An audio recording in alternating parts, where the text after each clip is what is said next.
ይሄ ነዳጅ ጭማሪ እንግዲህ ያው ነዳጅ ልናወጣ ነው የምስራች ተብሎ ከተነገረን እዛ ጊዜ ጀምሮ እንግዲህ ያየነው ነዳጅ ባይኖርም የዋጋው ጭማሪ ግን በየቀኑ ያየን ነው በየወራት በየአመቱ እየቀጠለ ነው የሩኖ ውድነቱ ከአቅም በላይ ሆኗል እኔኮ በአንድ ሀገር የሆነ ነገር አንድ ጊዜ ይጨምራል ሁለት ጊዜ ይጨምራል በጣም በሚገርም ፍጥነት መጨመር ብቻ ሁሉ ነገር መከራው መጨመር ነዳጁ መጨመር የዋጋ ግሽበቱ መጨመር ስቃዩ መጨመር ስደቱ መጨመር ጦርነቱ መጨመር እኔ በጣም የሚገርመኝ እንግዲህ ክርስቲያን ታደለም ዮሐንስ ብርሃንም የሰጡት ምላሽ አለ ለኛስ አይደለም እንደው ለእናንተስ ክብር ሲል ይሄንን አያደርግም ወይ ሲል ነው በፍርድ ቤት የተጠየቀው እንዴት አየሽው ፌደራል ፖሊስ ይሁን ተሾመን ማቅረብ አልችልም ማለት ትልቅ የሚባለው በጣም ከሁሉ በላይ ነው ከህግ በላይ ማንም የለም የሚባል ተቋም የማንም መጫወቻ ሲሆንበት ህግ አለ ወይ ምን አለ ሳን ሀገር አለ ወይ ነው ጥያቄ እንግዲህ እነ ክርስቲያን ታደለ ዮሐንስ ባያለ ያሉት ነገር ነው የምንጋራው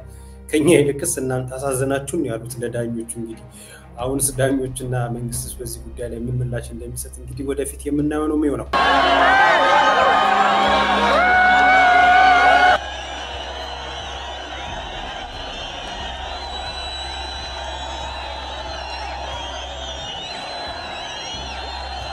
የዛሬ 20 አመት ሚያዝያ 30 ቀን 1997 ዓመተ ምህረት መስቀል አደባባይ ይህን ይመስል ነበር ትላንት ለብር ዛሬ ለሀገር ትላንት ለብር ዛሬ ለፍቅር ወጣን ብለው ጉድ ሰሩት ማለት ነው ይሄ ነው የኢትዮጵያ ወጥቶልኛል ጨፍሮልኛል ምናምን የለም ክፉ ከሰራ ዝም ይል ይሆናል አልተወሰነ ጊዜ የሆነ ጊዜ ላይ ጠብቆ ግን ይነሳባል ሲሆን አደባባይ ላይ ወጥቶ እንደዚህ በሰለጠነ ዲሞክራሲያዊ መንገድ ድምጹን አሰማ ከዛም በኋላ ምርጫ በኮሮጆ ነው ሲልም ደግሞ እጅግ ስልጡን በሆነ መንገድ ወጥቶ ድምጹን ሰጥቶ ይሆነኛል ያለው ፓርቲ እንዲያሸንፍ አድርጓል እሱም አልበቃም የሰጠውት ደግሞ ድምጽ ተጨርሏል ድምጽ ተዘርፏል ሲል ደግሞ በአደባባይ ወጥቶ ለምን ድምጽ ተዘረፈ በማለት ሲጠይቅ ነበር ይሄንን መጠየቅ አይገባም ሲል በወቅቱ የነበረው ያገዛዝ ስርዓት ልዩ መጠሪያው ስሙ አጋዚ በሚባል ወታደር የስርዓቱ ዋነኛና ቀንደኛ ተባቂ ተቀላቢ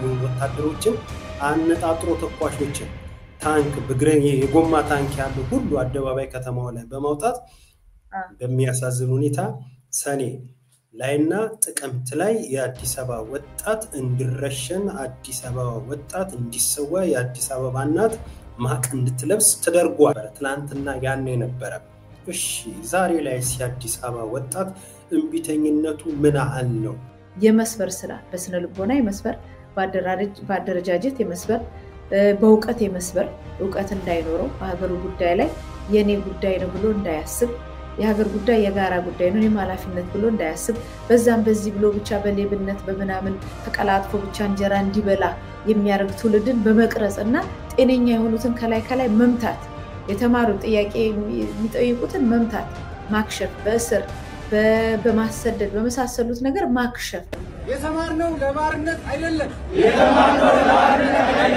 ላተኖረው ልጅነታችን ስንል እስከ ጥግ እንሄዳለን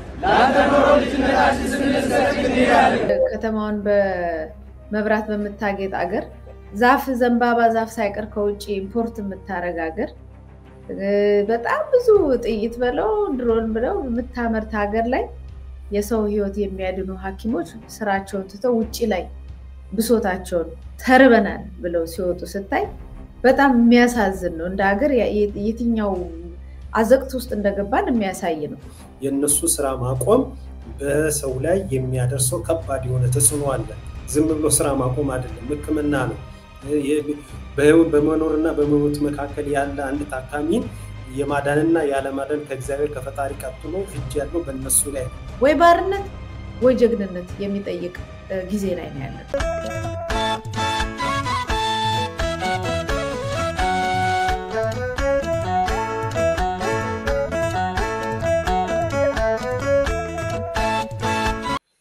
ሰላም ጤና ይስጥልን የነጋሪ ቲቪ ስለ ሀገር መሰናዶ ተመልካቾቻችን የአዲስ አበባ ወጣት እንቢተኝነት ትላንትናና ዛሬ በተሰኘ ርዕሰ ጉዳይ ከጋዜጠኛ መታሰቢያ ቀጸላ ጋር አብረን ቆይታ እናደርጋለን እስከ መሰናዶ ፍጻሜያችን አንድ ላይ እንድትቆዩን በአክብሮት የምጋብዛችሁ እኔ ይድነቃቸው ከበደ ነኝ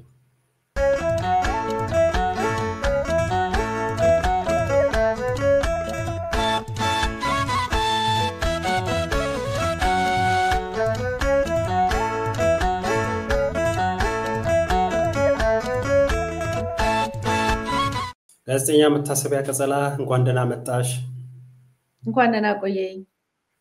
እጅግ አድርጌ አመሰግናለሁ። ሁሌም ያው ምስጋና እንዳደረስኩ ነው። በነጋሪ ቲቪን በመናነሳቸው ርዕሰ ጉዳዮች ላይ እንዲሁ ለተመልካቾቻችን በመታጋሪያቸው ሀሳቦች፣ ትንታኔዎች ሁሉ ምስጋና ይድረስሽ። ዛሬም በድጋሚ በጣም አመሰግናለሁ እንደሚነጋቸው።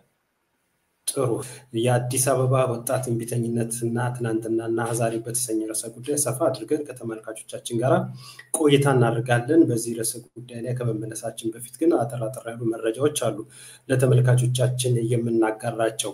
እንዴት ነው ርዕሰ ጉዳያችን? ከተመልካቾቻችን ጋር ቆይታ የሚያስደርገን ነው።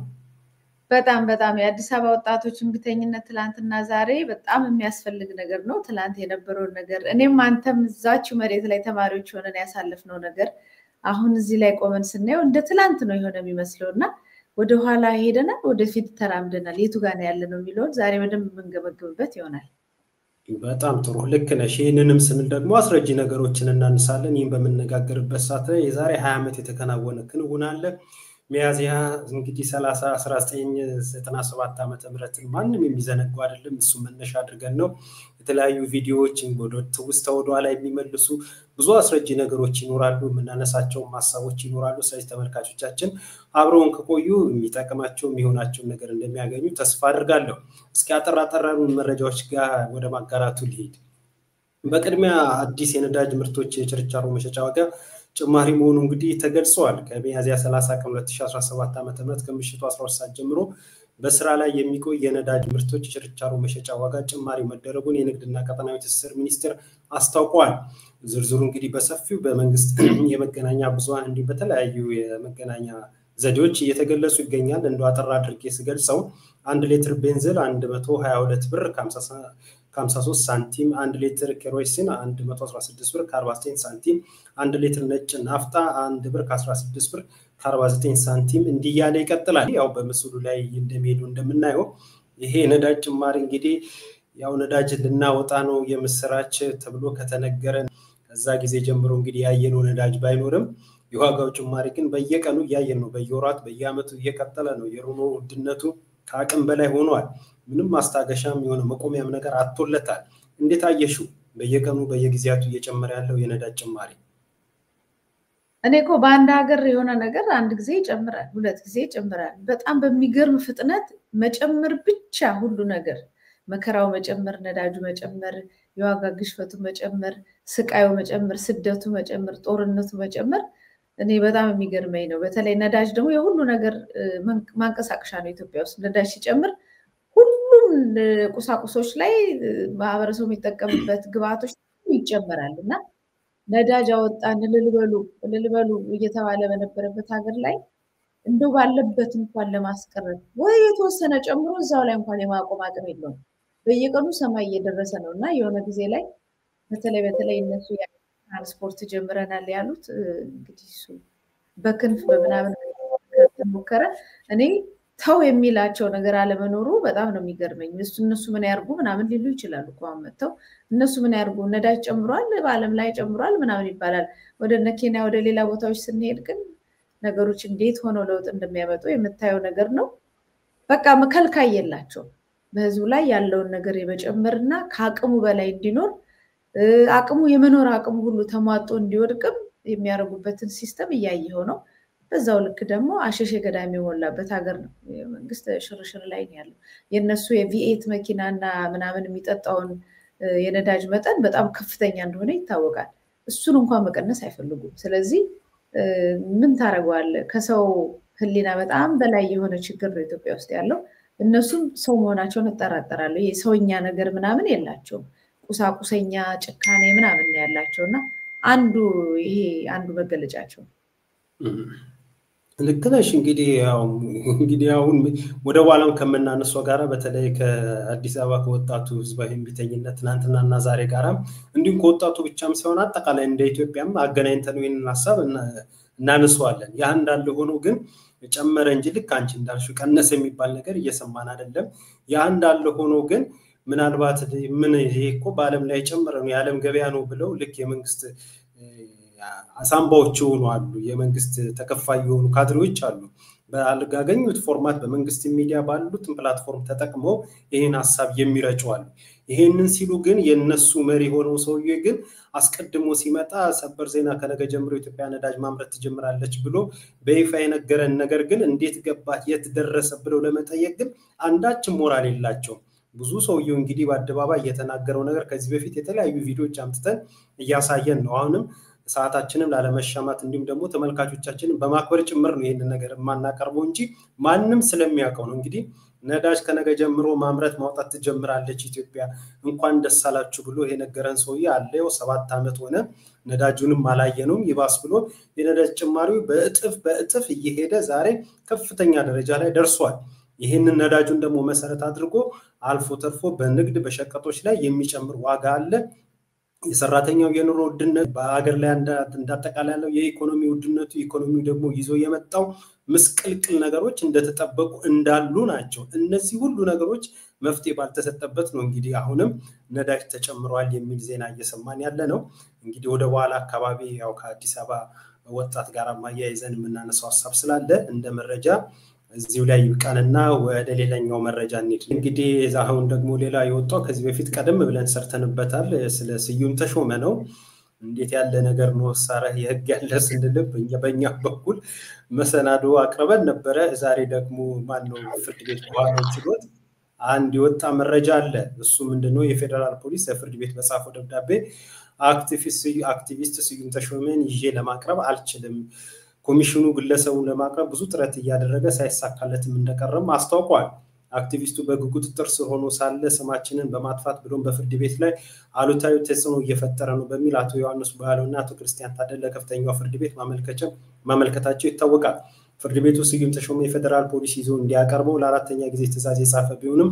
ፖሊስ ግለሰቡን ማግኘት አልቻልኩም የሚል ምላሽ እስከዛሬ ሲሰጥ ቆይቷል ተከሳሽ በበኩላቸው ፌደራል ፖሊስ ይህንን ብሎ ለፍርድ ቤቱ ያሳወቀበት ደብዳቤ ችሎት እንዲሰጣቸው ቢጠየቅም ዳኛው ይሄ ደብዳቤ ለእናንተ ሰጠን በተለየ መንገድ በማህበራዊ ሚዲያ ቢወጣ ዜጎች በፍትህ ስርዓቱ ላይ ያላቸውን ተስፋ ጨርሶ የሚያጠፋ ስለሆነ ከፍርድ ቤቱ ውጪ መውጣት የለበትም ሲሉ መልሰዋል አቶ ዮሐንስ ባይልን በበኩላቸው የፍትህ ስርዓቱ ጨርሶ እንዲሞት ያደረገው ስዩም ተሾመ ሳይሆን በሱ ጀርባ ያሉት የመንግስት ተቋማቶች ናቸው ሲሉ አቶ ክርስቲያን ታደለ ደግሞ ስዩምን ማቅረብ ያልቻለ የፌደራል ፖሊስ ማረሚያ ቤት ሰብሮ ገብቶ ቁሙ ተነሱ ሲለን የፌደራልና የራሳቸውን መንግስት ስርዓት እንኳን ማክበር አልቻሉም የፍትህ ስርዓቱ አንድ ጊዜ ሞቷል ቢያንስ ለእናንተ ለዳኞች ክብር እንኳን ሲባል አዲስ አበባ ተቀምጦ ሲሰድባችሁ የሚውለውን ግለሰብ ማቅረብ ነበረበት ከኛ ይልቅ የምታሳዝኑኝ እናንተ ናችሁ የሚሰርባችሁ ግለሰብ እንኳን ማቅረብ የሚችል ፖሊስ የለም ሲልም አክሏል ስዩም ማቅረብ ያልቻለው የፌደራል ፖሊስ ማረሚያ ቤት ሰብሮ ገብቶ ቁሙ ተነሱ ሲለን ያድራል የራሳችሁ መንግስትና ስርዓት እንኳን ማክበር አልቻላችሁም ሲል ነው አቶ ክርስቲያን ታደለ የገለጸው በችሎቱ በተያያዘ ዜና ከሳምንት በፊትም የፌደራል ፖሊስ የክሊንቶ ማረሚያ ቤትን በውድቅት ሌሊት ጥሶ በመግባት በሽብር ወንጀል ተጠርጥረው የተከሰሱ እስረኞች ሜዳ ላይ አንበርክኮ እንዳሰራቸው መዘገባችን ይታወሳል ይህንን የሚዲያችን ዜና መሰረት በማድረግ የኢትዮጵያ ሰብአዊ መብት ኮሚሽን ማረሚያ ቤትም ድረስ በመሄድ ስለተፈጠረው ሁኔታ ያጣራ መሆኑን ለመሰረት ሚዲያም ተገልጿል ሲል መሰረት ሚዲያ በዚህ ረገድ ሰፋ ያለ ዜና ይዞ ወጥቷል መረጃዎችን ጭምር አካቷል ለዚህም የመሰረት ሚዲያ ምስጋና ይድረሰው እንግዲህ ይሄንን ይመስላል ስዩም ተሾመን እንግዲህ ክርስቲያን ታደለም ዮሐንስ ባያለም የሰጡት ምላሽ አለ ለኛስ አይደለም እንደው ለእናንተስ ክብር ሲል ይሄንን አያደርግም ወይ ሲል ነው እንግዲህ በፍርድ ቤት የጠየቀው እንዴት አየሽው ፌደራል ፖሊስ ስዩም ተሾመን ማቅረብ አልችልም አልፈልግም ነው ሁሉም ነገር በቃ እንደው ምን ትላለ ባይናችን ስር የፍትህ ሲስተሙ እንደዚህ ሲኮላሽ ስታየው በማንም መጫወቻ መሆን ስታየው ተቋምን የሚያክል ነገር እንዴ የእናት አባቶቻችን እድር እኮ ስርዓት አለው እኮ ማለት በመሳሪያና በመናም ያስፈራራቸው የለም ሰዎች ተመራርጠው ህግ ጠብቀው ስብሰባ አድርገው በሌሉበት ተከባብረው በህጋዊ መንገድ ተስተካክለው ምናምን ነው በቃ እንደዚህ በእንደዚህ አይነት ስርዓት የመጣ ማህበረሰብ ትልቅ የሚባለው በጣም ከሁሉ በላይ ነው ከህግ በላይ ማንም የለም የሚባል ተቋም የማንም መጫወቻ ሲሆንበት ህግ አለ ወይ ምን አለ ሳን ሀገር አለ ወይ ነው ጥያቄ ሀገር አለ ወይ እንደውም እነሱ ያሉትን በጣም የሚገርም እኛ እንደውም እናንተ አሳዘናችሁን ያሉትን እንዴ ለያሳዝኗችሁ ስንትና ስንት አመት ሙሉ ተምረውበት ሰው ጎንበስ ቀና ያለ ሲያከብራቸው እሱ እኮ ዳኛ ነው እሱ እኮ አቃቢ ሕግ ነው የሚባለው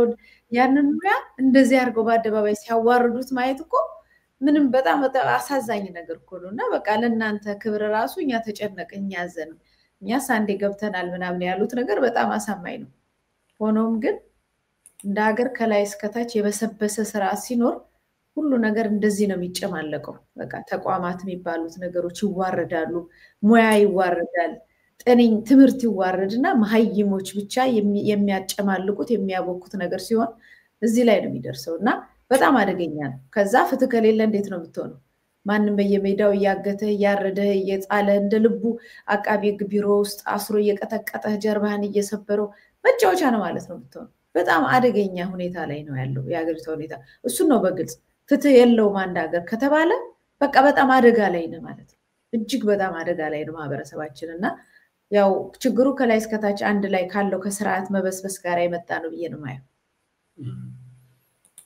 ያው ብዙም ሄደንበታል የገለጽሽው ሐሳብ ደግሞ ብዙ ገላጭ ነገር ስለሆነ እንግዲህ እነ ክርስቲያን ታደለ ዮሐንስ ባያለ ያሉት ነገር ነው የምንጋራው ከኛ ይልቅስ እናንተ አሳዘናችሁን ያሉት ለዳኞቹ እንግዲህ አሁንስ ዳኞችና መንግስትስ በዚህ ጉዳይ ላይ ምን ምላሽ እንደሚሰጥ እንግዲህ ወደፊት የምናየው ነው የሚሆነው እስኪ እንግዲህ አሁን የፍትህ ስርዓቱ ይሄንን ይመስላል መቲ እንዳየ ነው እንግዲህ ዳኞች ፖሊስን አቅርብ ብለውት ይሄ ልጅ የትም አልሄደም አለ አዲስ አበባ ላይ ነው የተቀመጠው በመንግስት ሚዲያ የሚሰጠው ትንታኔ ያለ በኢትዮጵያ ቴሌቪዥን በሳምንት አንድ ነው በሳምንት ሁለት ይሆን የሚሰጠው አንድ እንትኑን ረሳውት ሲያዩን በዛ ነገር ላይ የቀረበ የሚሰጠው ትንታኔ ያለ በራሱና በተለያየ ዩቲዩብ ቻናሎች ደግሞ እየቀረበ የሚሰጣቸው የፖለቲካ ትንታኔና አስተያየቶች አሉ ይሄ ሰው የትም ማራቀም አልጠፋም እንዲሁም የመንግስትም ተከፋይ ጭምርና የመንግስት ጠባቂው ጭምር ነው ራሱ ዛፍ ፍርድ ቤት ከዚህ ቀደም ባቀረበው የፌደራል ፖሊስ እያጀበው እየተንቀሳቀሰ እንዴት ነው ሳላገኘው አላቀርብም የሚለው ሁሉ ጥያቄም ተነስቶበታል እንግዲህ የፍትህ ስርዓቱ እዚህ ደረጃ ላይ ደርሷል ቀደም ሲል ደግሞ እንዳየነው የነዳጅ ጭማሪው አብይ አህመድ ከመጣ ጀምሮ በባለፉት 7 አመታት በአመት ውስጥ 2-3 ጊዜ 4 ጊዜ እየተከለሰ እየጨመረ መጥቶ አሁን የደረሰበት ደረጃ ደርሷል የኢኮኖሚ ውድነቱ ማህበራዊ ምስቅልቅሉ ፖለቲካዊ ችግሩ ብዙ ነገሮችን አይተናል ከዚህ በፊት በሸፈናቸው ፕሮግራም ይሄ ሁሉ በሆነበት ሁኔታ ወደ አንድ ታሪካዊ ዳራ ወደ ኋላ የሚመልሰናል ወደ 1997 ዓመተ ምህረት ሚያዝያ 30 የሚመልሰን ጊዜ አለ ብዙ ችግሮች ነበሩ በወቅቱ ከዛም በፊት በነበረው በህወሓት መራሹ ያገዛዝ ስርዓት እንዳሁኑ እንዲያለው ምስቅልቅል ነገር እንግዲህ ደረጃውን ሚዛኑን ያስቀመጥን ያንዩና ያሁኑ ያለን ምናልባት ወደፊት የምንመለስበት መሆኑ እንዳለ ሆኖ የተለያዩ ፖለቲካዊ ማህበራዊ ኢኮኖሚያዊ ችግሮች ነበሩ እንደ ሀገር መቀረፍ ያለባቸው እንደ ሀገር መሻሻል ያለባቸው ጥያቄዎች ነበሩ እነዚህን ጥያቄዎች ለመጠየቅ አንድ የተደረገ እጅግ ታሪካዊ የሆነ የተቃውሞ እንቅስቃሴ አለ በአዲስ አበባ የአዲስ አበባ ወጣት እንቢተኝነት ትላንትናና ዛሬ ወደሚለው ወደ ዋና ርዕሰ ጉዳያችን ገብተናልና እስኪ ወደዛ ጉዳይ ከመግባታችን በፊት የተዘጋጀ አንድ ቪዲዮ አለ እሱን አይተን ወደዛ ብንሄድ ምን ይመስልሻል ወይስ በጥቅሉ መታነሻው ሐሳብ አለ አይ እንያውና ቪዲዮን እኛንም እኔም አንተም ወቅቱ በዛችሁ ምድር ላይ የነበረን ሰዎች ስለነበርን እኛም በትዝታ ሁላችንም ይሄንን ጉዳይ የሚያስታውስ የአዲስ አበባ ነዋሪ ሁሉ ወደ ኋላ ተመልሶ ራሱን አይቶበት ከዛ በመጣ ይሻላል መልካም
የሚደንቅ ነው። በጣም የዛሬ 20 ዓመት ሚያዝያ 30 ቀን 1997 ዓ.ም መስቀል አደባባይ ይህን ይመስል ነበር። ጭላንጭል ዲሞክራሲ ታይቶበትም ነበር በወቅቱ የዛሬና ያርጎና ህወሓት መለስ እንዳይነሳ አድርጎ ቀብረነዋል ያለው ኢትዮጵያዊነት ማንነትን አስተሳሰብ ስልጣን ላይ በወጣ በ14ኛው ዓመት ሚያዝያ 30 ቀን 1997 ዓ.ም እንደዚህ ነበር። ትንሿ ኢትዮጵያ የኢትዮጵያዊነት ማዕበል በሆነችው አዲስ አበባ በሚሊዮን የሚቆጠር በጥቅማ ጥቅምና በሀብል ሳይሆን ለነጻነት ለዲሞክራሲ ያለውን ጥልቅ ፍላጎት ለህወሓት ኢህአዴግ አምባገነን ገዢዎች እንዲሁም ለዓለም ለመግለጽ ሚያዝያ 30 ቀን 1997 ዓ.ም ወደ መስቀል አደባባይ የተመመው በዚህ መልኩ ነበር። ብዙ ዋጋና መስዋዕትነት የሚያስከፈለ ቢሆንም የዚህ ታሪካዊ ትውልድ እንግዲህ እኔ ማንቺም አካል በመሆናችን መቼም ደስተኛ ነው የምንሆነው በወቅቱም ለነበሩት ሁሉ ዛሬም በቢሆን ከብሔር ቋንቋና ማንነት በላይ ኢትዮጵያዊነት ከመንፈሱ ኢትዮጵያዊነት ማንነት ከደሙ የተዋደው ለዚህም የሚኖር ማህተሙን መቼም የማይበጥስ በቃ ብሎ ሲነሳ ዘረኝነትን አምባገነንነትን በጭንቅና ፍርሃት ቆፈን የሚያደርግ ኩሩና ጀግናዝ በመሃል ሀገሪቱ አለ። ኢትዮጵያዊነት ለዘላለም በክብር ይኖር። ይሄንን ይመስል ነበር። እስኪ በመጠኑ ምን ይመስላል ባንቺስ በኩል የነበረ ትውስታና አጠቃላይ ሂደቱ? በጣም ደስ ይላል። ስሜቱ ምኑ መሰለ ደስ የሚለው ለምንም ኮዚው ነው የኢትዮጵያ ሕዝብ እንዲህ ሲናበብ እንደማየት የሚያስደስት ነገር ያለው መናበብ መቼም በደም ታስታውሷለሁ። ሁሉም ሰው እንዴት አንድ አይነት ይሆናል? ባለሱቁም ከውስጥ ነው በዛ በቴሌቪዥን እዛ ገጠር ውስጥ ያለው ክፍለ ሀገርም ያለው እንደዚህ ያለ ሁሉ ምናምን በጣም የሚገርም መናበብ የሚገርም ንቃት የሚገርም አንድነትና የአንድ ህዝብነት መንፈስ ነበር ያለውና እሱ ፓርት በጣም ደስ ይለኛል። እኛም እኮ ሳናስበው 20 ዓመት ጨመርን በእድሜያችን ላይ በጣም እኮ እንደቀልድ እኮ እንደ ትላንት ነው እኮ ትዝ የሚለንና እኛ ከትምህርት ቤት ተሰብስበን ሄድ ነው ጓደኞቼ ብዙዎቹ አሁን ይሄንን ፕሮግራም የሚያዩት ያውቃሉ። እንዴት ተሰብስበን ሄደን ተጠፋፋን መጨረሻ ላይ እና በቃ በዛም በዚህ ብለን በዚህ ላይ ደግሞ ኃይለኛ ዝናብ ዘንቦ ነበር ትዝ ይልህ ከሆነ ነበር ካርል በዚህ አጋጣሚ መስቀል አደባባይ ለማውጣጣት ነው ነገሩ። በእድሜ ያጨመርን ስትይ ወደኋላ ፈገፈኩ እንጂ መኖርማ ነበርኩ። ካልኩሌት ታደርገው እኮ እንደቀልድ እኮ ሄደህ ትላለህ እና ተሰብስበን ወጣን። ሰዓቷን ስንጠብቃት ነበር። ማታ አንዳንድ ነገሮች ስንሰራ ነበረ በየቤታችን አንተና ተባብለናል። ከዛ የተቃጠርን ሰዎች በደንብ የምንግባባ ሰዎች ተቃጠርን። ሌላው ከመጣ እስቲ እናየዋለን ከመጣም ስንቱ አብሮ እንደሚቆም አናቅም ክላስ ውስጥ ማለት ነውና ከዛ የተቃጠርነው ተሰባሰብን። ሌላው ሁሉ በየአቅጣጫው ለካ በአብዛኛው መጥቷል። እዛው ቆመን ትልያለ በጣም ትዝ የሚለኝ በየአካባቢ የቆምንበት ግፍያው ምኑ በጣም ለራሴ የምሰብር አይነት አካላዊ እንትን ያለኝ በቃ እንዲህ በንፋስ በምን በግፍያ ስንወዛገብ ቆመን መጨረሻ ላይ ተጠፋፋንና ትላንት ለብር ዛሬ ለፍቅር የሚለው መዝሙር እንትኑ መፈክሩ መቼም አልረሳውም። ምክንያቱም ከዛ ቀን በፊት የህወሓትን ድጋፍ ተደርጎ ወጥተው ነበር የምታስታውስ ከሆነና ማታ ብዙ ህዝብ ነበርና ማታ በቃ ቴሌቪዥን ስር ቁጭ ብለን ቆዝመን ነበር። እንዴት ምን አስቦ ነው ምናምን ሰው ምናምን እያለን ማለት ነውና ያው ምን እኮ ገና እኮ በእርግጠኛነት እኔም አንተም በደንብ የዛን ጊዜ ጥልቅ የሆነ የፖለቲካ እውቀትም አንደርስታንዲንግ ኖሮን አይደለም። ማዕበልነን ከህዝብ ጋር ነው የምንቆመው። ታላላቆቻችን የሚናገሩትን እናውቃለን። ዲቤታቸውን ቴሌቪዥን ላይ ቁጭ ብለን ስንሰማው በጣም ሴንስ ነገሮች አሉ። ይሄ የነበረውን መንግስት ዜሮ የሚያስገባ ብዙ ክርክሮች ታይና ሌቦች እነዚህ ሌቦች ምናምን ትላለህ ማለት ነውና ያ ሁሉ ሰው ሲወጣ መለስ አቀሉን ስቶት እዚህ እንደሆነ ልክ አሁን በቀደም ለታ የፖሊስ ምርቃቱ ላይ አብይ አህመድ ተመሳሳይ ነገር በቃ ምናምን እያለ በቃ አለው ማለት ነገር ነው። በንጋታው የለህም አሉት። አለን በቃ ጨረስነው ስማሽ ያረግነው ምናምን በቃ ደመሰስነው አይነት ፉከራ ከተደረገ በኋላ ወጣና ያው ህዝብ በአብዛኛው ወጣቱ በአበል ምክንያት በለቱ የሚወጣው ወጣና ትላንት ለብር ዛሬ ለሀገር ትላንት ለብር ዛሬ ለፍቅር ወጣን ብለው ጉድ ሰሩት ማለት ነው። ይሄ ነው የኢትዮጵያ ህዝብ።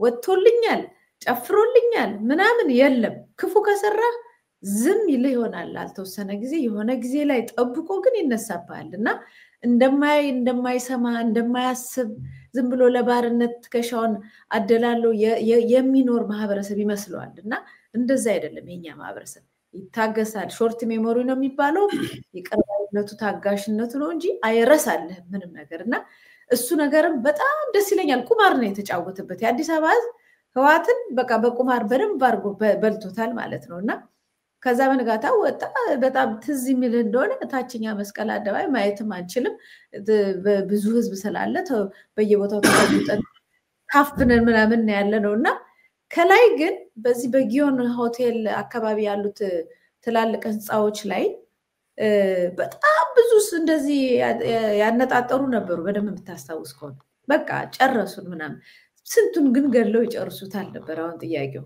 እና እናያቸዋለን ሁላችንም በቃ አብረ ቆማል አብረ ከቆምክ ሞትም ለካ ያስፈራም እና የመጣው ይምጣ ብሏል ህዝቡ በጣም እልፍ ሰው ነው እነሱ እንደዚህ ደቅነው ቆማል በደንብ የምታስታውሰው ከሆነ በጣም ብዙ ወታደር ዙሪያውን በዛጊዮን ሆቴል በየአቅጣጫው በላይ ደግሞ ጭንቅላቱ ላይ ቆመው ሁሉም አናጣጥሮ ይጠብቃል እንግዲህ ምን ሊያረጉ እንደሆነ አናውቅም ያንን ሁሉ ስንቱን ገለው ሊጨርሱት እንደሆነ አናውቅም እንግዲህ የእግዚአብሔር ጣልቃ ገብነት መጣና ኃይለኛ ዝናብ የሚደምቅ ኃይለኛ ዝናብ ሲመጣ የኛ ህዝብ እንደምታውቀው የሚችለው ድረስ ሄድና ኃይለኛ ዝናብ ሲመጣ ሮጠን መጠለያ ምናምን ነው በቃ ተበተነ ግን መባል ያለበት ተባለ መነገር ያለበት ተነገረ በደም መሰመር ያለበት ተሰምሮ አብቅቷል ከዛ ዝናብ መጣና ከዝናብ ሩጫ በየሰፈራችን ኳትነን ማለት ነው በእግራችን ልብሳችን እንደበሰበሰ በእግራችን ኳትነን በየሰፈሩ ቢያንስ ገባን ሰፈራችንም የሚጠፋን ሰዎች ነበርን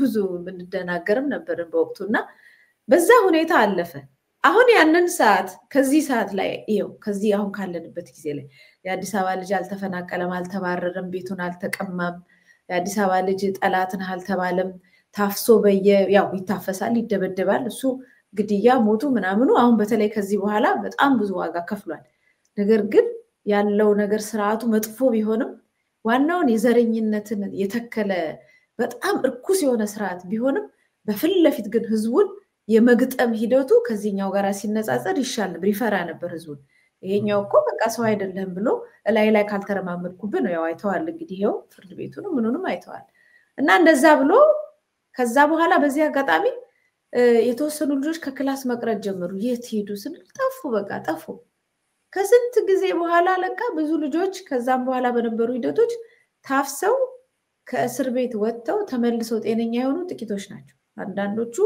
ኦልሞስት አካል ጎዶሎ ሆኖ ነው የመጡት በጣም የተወሰነነት ኖርባቸው ነው የመጡት የስነ ልቦና የአካል ጉዳተኝነትን የአካል የሰውነታቸውን በጣም ብዙ ነገር ተጎርተው ነው የመጡት በደረቅ ዳቦ አስፋልት ለአስፋልት በንብርክክ ያስኬዱ የደበደቧቸው ምናምን ብዙ ወገኖቻችን የክላስ ልጆቻችን በደንብ የምናውቃቸው ቆይተው መጥተው ያንን ሁሉ ዋጋ ከፍለዋል ያ ሁሉ ዋጋ የተከፈለበት ነገር ነው ዛሬ ወደ ኋላ ተመልሶ ጭራሽ ከዜሮ ጭራሽ ወደ ኔጌቲቭ የገባንበትን ነገር ሳየው በጣም አዝናለሁ ግን ያ ሰልፍና ያመናት ከዛው ነው አልቀረም ለውጥ እኮ መጥቷል ይቆያል እንጂ የተነሳው ማዕበል ጊዜውን ጠብቆም ቢሆን እንደሚጥል ግን ማሳያ ነው ህዋት አላውን የለም ሬሳው ነው ያለው እርስ በርስ የቀሩት የሚጣሉት ናቸው እንጂ የለም እንደ መንግስት የለም አያስተዳድረንምና ይሄ ሁሉ ወስዋዕትነት ለከንቱ አይደለም ደግሞ የተከፈለው ለማለት ያለው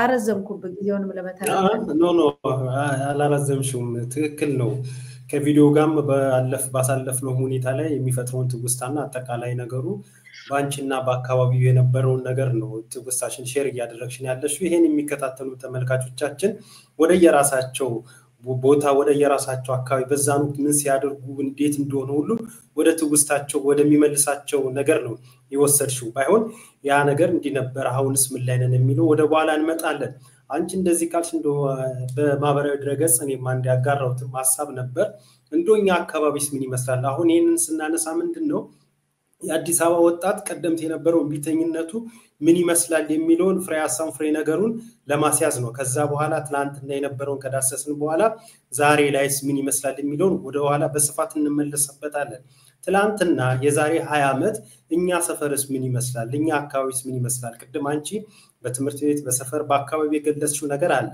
እኛ ጋር ግን ምን መሰለሽ ይሆናል ያጋራውቱን ጽሁፍ ነው እንግዲህ ለተመልካቾች የምንተንምላቸው ከቶ ይህ እንዴት ይሆናል? ይህ ሁሉ ግጥም፣ ይህ ሁሉ መፈክር፣ ይህ ሁሉ ቅኔ በአንድ ድምፅ ከጫፍ እስከ ጫፍ ይህስ ታምር ነው። የጥሩምባ ድምፅ ለየት ያለ ነው። እርግጥ ነው ከዚህ ቀደም ይብዛ የሚነስም የጥሩምባ ድምፅ ይሰማል። ድምፁ ወደ ተሰማበት አካባቢ መኪና ወዳለበት በመሄድ ቆሻሻ በሚጫንበት መኪና አጠገብ በተጠንቀቅ የሚጠብቁ ቆሻሻ አስወጋጅ የጽዳት ሰራተኞችን አማካኝነት ከቤት የተሰበሰበ ቆሻሻ በማስረከብ የቆሻሻው ተይዞበት የነበረው ጆንያና ማዳበሪያ ወደ ቤትም ይመለስ ነበረ። አሁን ግን የጥሩምባው ድምፅ ለየት ያለ ነበረ። ጡጡጡጡጡጡጡጡ የጥሩምባው ድምፅ ከአንድ ጥሩምባ በሚወጣ አይደለም፣ ብዛት ያለው ነው የጥሩምባ ድምፅ የሚሰማው። አሁን የሚጮሃል ጡጡጡጡጡጡጡ ያለ ጥሩምባ ድምፅ ይሰማል። በየሰፈራችን የሎጥ አራማጆች በህብረ ዝማሬ በሆኔ በጉልበት ሳይሆን ጥበብ ጥላቻን ሳይሆን ፍቅርን እየሰበኩ በፉጨትና በጭብጨባ ከጧቱ 4 ሰዓት አካባቢ ሰፈራችን ደመቀ። የኛም ድምቀት ለሌላውም ተነገረ። የተነገረውም ላልሰማ አሰማ። ለካስ የጥሩምባው ድምፅ ይሰማ የነበረው ቆሻሻ አውጡ ሳይሆን ለእንደዚህም ነበረ። እኛ ሰፈር ወትሮም ቢሆን ለብቻ ብሎ ነገር የለም። ብቻም አትኖርም፣ ብቻም አይኖርም፣ ብቻም አይበላም። በቃ አይደል የብቻ የሚባል ነገር ከስንት አንዴ ነው። የዛሬ ደግሞ የሚገርም ነው። መርካቶ፣ ሰባተኛ፣ መሳለሚያ፣ አውቶቡስ ተራ፣ ኳስ ሜዳ፣ አብነት ለተመልካችና ለሰሚው የሚያስደምም ነበር። ነገሩ የዛን ለሰሚና ተመልካች እነሱ ነበሩ። እነሱ ግን ይሄን ይሆናል ብለው መቼም አልገመቱም። በሆነው ነገር ድንጋጤ ሽባ አድርጓቸዋል። ይህ ሁሉ አጀብና ዝማሬ መዳረሻው ወደ ሆነው ስፍራ ቀድመን ለመድረስ ከጓደኞቼ ጋር ተመካክረን በእጃችን የያዝነውን መፈክር በኩራት እያውለበለብን ቶሎ ለመድረስ ካለን ፍላጎት ታክሲ ለመያዝ ሰባተኛ ሄድን። ቦታው ስንደርስ ልክ እንደኛ ቀድሞ ለመድረስ ታክሲው ጠባቂው ራሱን የቻለ ሰልፈኛ ሆኗል። የመኪና መንገዱ በመኪና ሰልፈኞች በጥሩምባ ድብልቅልቁ እየተናወጠ ነው። የሁሉም ሰው ፊት የአሸናፊነት የኩራት ደምግባት ይታይበታል። የደምግባት ቁንጅና ለመልክ መሆኑ ቀረና የሀገር ፍቅር ስሜት በሁሉም ሰው ፊት መልክ ላይ ይታይበትም ጀመረ። እንደምን ብለንም ከጓደኞቼ ጋር ታክሲ ውስጥ ተጋፍተን ገባን። ታክሲ ውስጥ ታጭቀን እየተጓዝን ወኔ የሌለው የሀገር ሸክም ነው፣ ወኔ የሌለው የሀገር ሸክም ነው እያልን ጉዞውን ተያያዝ ነው። የታክሲ ሹፌር መኪናውን ድንገት ቀጥ ሲያደርገው ሁላችንም ወደ ሹፌሩ ተመለከትን። ይህን ጊዜ ሹፌሩ ዞር ብሎ ዛሬ ለሁላችንም ታሪካዊ ቀን ነው፣ በዛሬ ቀን ክፍያ የለም፣ በነፃ ነው የማደርሳችሁ። ይህን የማደርገው እኔ ብቻም ሳልሆን ብዙ የታክሲ ሹፌሮች ይህንን እያደረጉ ነው በማለት ባደረገው ንግግር ደስታ እንደተሰማው ገለጸልን። የአዲስ አበባ ሹፌሮች ያሳዩት አጋርነትን በማድረግ በታክሲ ውስጥ ጭፈራው ደራ። መነሻው ሰባተኛ ያደረገው ታክሲ በሜክሲኮ አደባባይ በማለፍ አልተቻለም። ምክንያቱም መንገዶች ሁሉ በእግረኛ ተጨናንቋል። እኛ ሰፈር ብቻ የመሰለን ነገር ለካስ አዲስ አበባ ሙሉ በሙሉ በዝማሬ እየተናወጠ እንደሆነ ለኔና ለጓደኞቼ ግልጽ ሆኖልናል። ሜክሲኮ አደባባይ የዚህ ሁሉ ትንግርት ማሳረጊያ ወደሆነ ቦታ ጉዞ በእግር ተጀመረ። ግን ከቶ ይህ እንዴት ይሆናል? ይህን ሁሉ ግጥም፣ ይህን ሁሉ መፈክር፣ ይህን ሁሉ ቅኔ በአንድ ድምፅ ከጫፍ እስከ ጫፍ ይስተምር የሚያስብል ነበር። ወደ በተባለ ቦታ አብዮት አደባባይ እንዴት ይደረስ? የህዝብ ብዛት የትም መሄድ አያስችልም። ሁሉም በያለበት ፖሊስ የማን ነው? የኛ ነው። ፌደራል የማን ነው? የኛ ነው። ትላንት ለቲሸርት ዛሬ ለአንድነት ወያኔ የማን ነው? እንጂ አባቱ ቅንጅት ሰላማዊ ነው፣ ጠብ የፈሪ ነው። በአዲስ አበባ ከጫፍ እስከ ጫፍ የናኘ የህብረ ዝማሬ ድምፅ ነበረ። ሚያዝያ 30 ቀን 1997 ዓ.ም እንዴት ይረሳል? ገዢዎችን ለመጉዳት ቁም ነገሩ እዚህ ጋር ነው። ገዢዎቹን ለመጉዳት ቤተመንግስት ያልገባ፣ የመንግስት የሆነን ወታደር ያልተተናኮለ፣ የመንግስትን ንብረትን ያላጠፋ፣ ያሻውን ማድረግ የሚችል የህዝብ ማዕበል ሚያዝያ 1997 ዓ.ም ታሪካዊ ቀን ለልጅ በኩራት የሚነገር ድንቅ ታሪክ ብዬ እንደው ሐሳቤን በጽሁፍ ልግለጸው ብዬ ብዙ ሰው የሚጋራው ሐሳብ ነው። እንደው የኛ ከኔ ቤት አንስቶ እስከ መስቀል አደባባይ ያየሁትን ባጭሩ ለማስተዋወስ ብዬ ዛሬ በማህበራዊ ሚዲያ አጋራሁት ነውና በእኔ ሰፈር ብቻ የመሰለኝ ለካ በሁሉም ሰፈር የሆነው ነው። እናንተም ቅድም ስትገልጹም ነበር ተመልካቾቻችንን በእያንዳንዱ ቦታ ላይ የሆነ የታየ ድንቅ እንቅስቃሴ ድንቅ ሰልፍ ነበር። ይሄ ነው እንግዲህ ጠጠር መጣያ የታጣለት የህዝብ ማዕበል ነበር። ይሄ ማዕበል እንግዲህ የታየው እና እንግዲህ እንዲህ አይነት ወኔ እንዲህ አይነት ጀግንነት እንዲህ አይነት ማንም ሳይነጋገር እርስ በርስ ተነጋግሮ ቅንጅት የሰጠው መፈክር ቅንጅት የሰጠው የሆነ መግለጫ ሳይኖረው ህዝቡ በነቂስ ወጥቶ ድምጹን ያሰማበት ታሪካዊ ቀን ነው።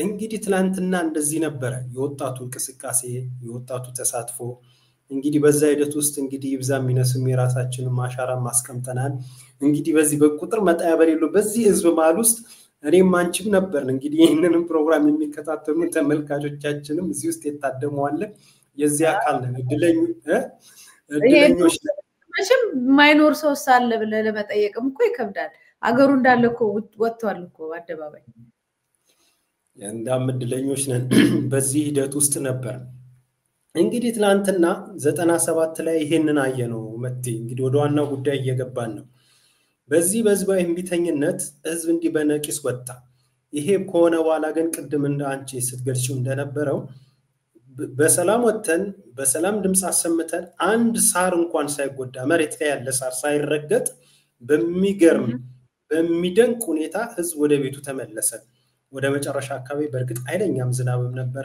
እዛው መስቀል አደባባይ ያው በድምጽ ማጓያ በማይክሮፎን ሰው እንዳይሰማ መብራት ማጥፍተው ነበር በወቅቱ አስተዋውሰሽ እንደሆነ ያ ሁሉ ሆኖ ግን ህዝብ ወጥቶ ጥያቄውን እንደዚህ የሚፈልገውን ፍላጎቱን አቀረበ ከዛም በኋላ ድምጽ ሰጠ ድምጹንም በነቂስ እንዲወጥቶ በሌሊት ሰልፍ ተሰልፎ ድምጹን ሰጠ ሲሆን አደባባይ ላይ ወጥቶ እንደዚህ በሰለጠነ ዲሞክራሲያዊ መንገድ ድምጹን አሰማ ከዛም በኋላ ምርጫ በኮሮጆ ነው ሲልም ደግሞ እጅግ ስልጡን በሆነ መንገድ ወጥቶ ድምጹን ሰጥቶ ይሆነኛል ያለው ፓርቲ እንዲያሸንፍ አድርጓል እሱም አልበቃም መጥቲ የሰጠውት ደግሞ ድምጽ ተጭበርብሯል ድምጽ ተዘርፏል ሲል ደግሞ በአደባባይ ወጥቶ ለምን ድምጽ የተዘረፈ በማለት ሲጠይቅ ነበር ይሄንን መጠየቅ አይገባም ሲል በወቅቱ የነበረው ያገዛዝ ስርዓት ልዩ መጠሪያው ስሙ አጋዚ በሚባል ወታደር የስርዓቱ ዋነኛና ቀንደኛ ጠባቂ ተቀላቢ የሆኑ ወታደሮችን አነጣጥሮ ተኳሾችን ታንክ በግሬን የጎማ ታንክ ያለው ሁሉ አደባባይ ከተማው ላይ በማውጣት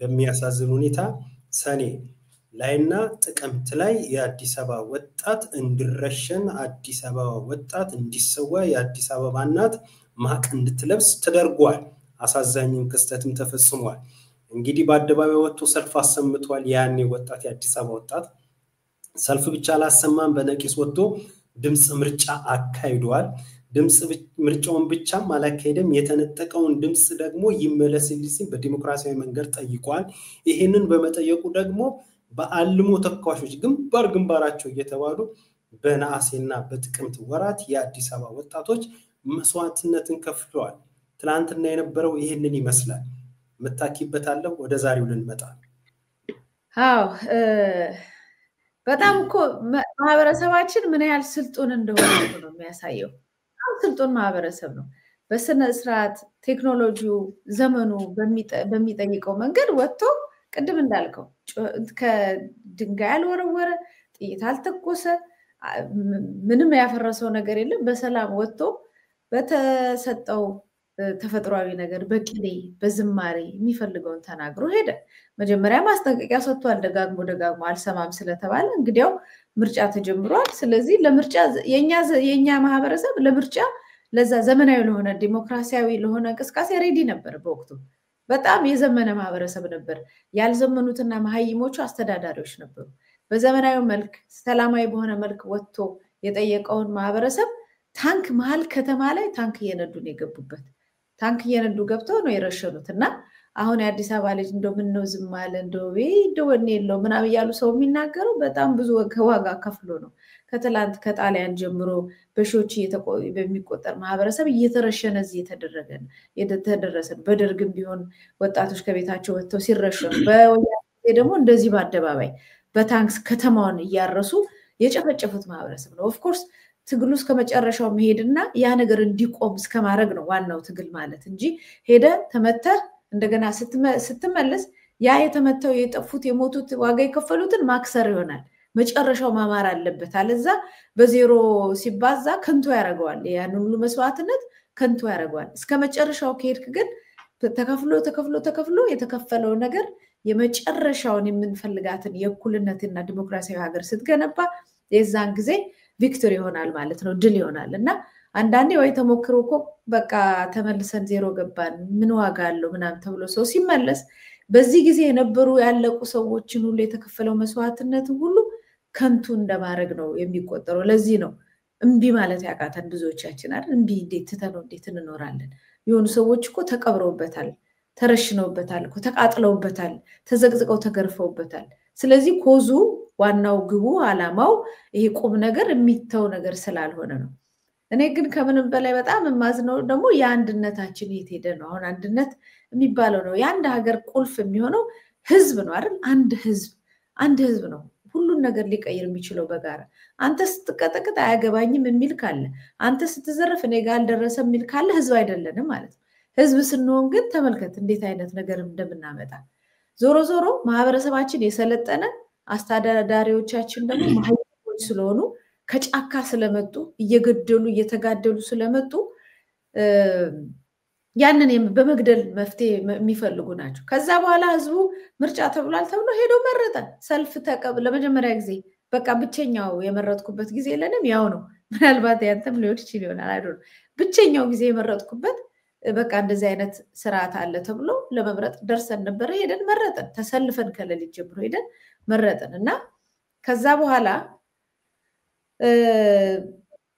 ሌብነት ምናምን በጓሮ ምናምን እንደዛ ሲጀምሩ ደግሞ ትዝ አይልም ሰው እኮ ዛፍ ላይ ቁጭ ብሎ እኮ መጠበቅ ጀመረ ኮሮጆ እኮ ጠብቋል እኮ የኛ ማህበረሰብ እኮ የሚችለው ነው ያህል ድረስ ሄዷል ኮሮጆ እንዳይሰረቅ እኮ ለሊት እኮ ዛፍ ላይ ታድሯል እኮ በየመንገዱ እኮ ሰው ጋቢውን ለብሶ ዱላ ይዞ እኮ ኮሮጆ ጠብቋል እኮ ከዛ በኋላ እንደገና ደግሞ ተሰረቀ ሲሰረቅና ክህደት ሲመጣ ደግሞ አይቻልም ልክ አይደለም ብሎ እንደገና በሰላማዊ መንገድ ጠየቀ ከዛ ዱላ አረፈበት ማለት ነው አሁንም ቢሆን የምለው ነገር ምንድነው አሁንም ቢሆን በዱላ የሚያስቡ ሰዎችን ማቆም እስካልተቻለ ድረስ የዘላለም ባርነት ውስጥ ከመግባት ውጪ የሚሻሻል ነገር የለም ዝም ብለ እነሱ በመሳሪያ ነው የሚያስቡት አንተ መሰልጠን ፈልገሃል እኩል ነኝ ብለ ታስባለህ ዱላ ስለያዙ ፈርታቸው ስትቀመጥ የዘላለም ባሪያ ያረጋዋል አሁን አዲስ አበባ ምን ሆነ ከዛ አልፎ እንደውም እናትና አባት አያቶች ያቀኗታን ከተማ ያንተ አይደለም ተብለ ተጠርገህ እንደቆሻሻ እስክትወጣ ድረስ ያለምንም አማካሪ ያለምንም ፈቃድ ያለምንም መብት ሳይኖር በቃ ተወጣለዛ ይሄን ያህል ብር የሚሰጠው ማለት ማይሰጠው ማለት እንዲህ ተጠርገህ ትወጣለህ ጭራሽ ጠላት ነህ ትባላለህ ጭራሽ ጠላት ነህ በቀላ ይገባሃል ሁሉ ልትባል ትችላለህና ልልም ፈልገው ምንድነው የፈለጋ ሰለጥን ዱለኞች በሳሪያቸውንና ጦራቸውን ይዘው የሚፎክሩ ጦረኞች መድረኩ ላይ እስካሉ ድረስ መገደል አይቆምም የሚቆመው ባለ በሌለ ኃይል ብትፈልግ በሰላማዊ ትግል ብትፈልግ በመትፈልገው መንገድ ሄደ ጦረኛ መንግስትን ማውረድና ሰላማዊ መንግስትን እኩልነትን የሚያመጣ ለህዝቡ የሚሳሳ የሰለጠነ መንግስትን ማምጣት ብቻ ነው ለውጥ የሚያመጣው ለማለት ያለው መልካም አብዛኛውን ነገር ገልጸሻል እንግዲህ አንቺም ያልሽው እኔም ያልኩት በምስሉም በቪዲዮ ላይ እንደታየው የነበረ እውነት ነበር ትላንትና ያኔ ነበር እሺ ዛሬ ላይ ሲያዲስ አበባ ወጣት እንቢተኝነቱ ምን አህል ነው እንግዲህ ከዚህ ቀደም አንቺም ነበርሽበት በዛ ሂደት የታሪክ ተሳታፊ ከሆኑት ውስጥ አንዱ አንቺ ነሽ እኔም ነበርኩበት በ97 እንደምንም ብለን ከልጅነት ወደ ግሩምስና ከግሩምስነት ወደ ወጣትነት በመነሸጋገርበት እድሜም ቢሆን የሚቻለና አስተዋጽኦ አድርገን ያ ከሆነ በኋላ ከዛ ሂደት በኋላ ያለ ሰው በሚዲያው ላይም በዩ በፖለቲካ ድርጅቶች ውስጥም በዩ በሲቪክ ተቋማትም በዩ ብቻ ለምን ብሎ በመጠየቅና ስለ አገሩ ጉዳይ ባንድም ቢሆን ለመንገር ላይ ተሳትፎ ያለው በዛ ሂደት ውስጥ የተሸጋገረ ሰው ነው ከዛ በኋላ የሆነ ነገር የቆመ ያለ ነገር ይመስለኛል የኔ ድምዳሜም ባይሆንም እንዲሁ በጥቅሉ ሳይው ማለት ነው ምክንያት ያልሽኝ እንደሆነ አሁን ቅድም የገለጽኩልሽ ነው ሚዲያውም ላይ በፖለቲካ ድርጅቶች ውስጥም በሰባዊ ተቋማቱም ውስጥም ለምን ብሎ በመጠየቅም